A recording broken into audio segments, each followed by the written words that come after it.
বাংলাদেশ নিয়ে যেটা চলছে, মুখ্যমন্ত্রী যেটা বারবার বলেছেন, আন্তর্জাতিক ইস্যু, খারাপ কিছু ঘটছে, এগুলো তো কেন্দ্রীয় সরকারের দেখার এখতিয়ার, এটা তো আমরা রাজ্য থেকে দেখতে পারি না।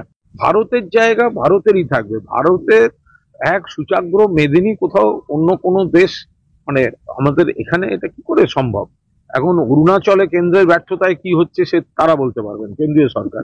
এখানে ওরম না, বাংলাদেশ ওসব চেষ্টা করবে বলে, ওইসব ভুল করবে বলে মনে হয় না। কিন্তু বাংলাদেশ নিয়ে যেটা চলছে, মুখ্যমন্ত্রী যেটা বারবার বলেছেন, আন্তর্জাতিক ইস্যু, খারাপ কিছু ঘটছে, এগুলো তো কেন্দ্রীয় সরকারের দেখার এখতিয়ার, এটা তো আমরা রাজ্য থেকে দেখতে পারি না।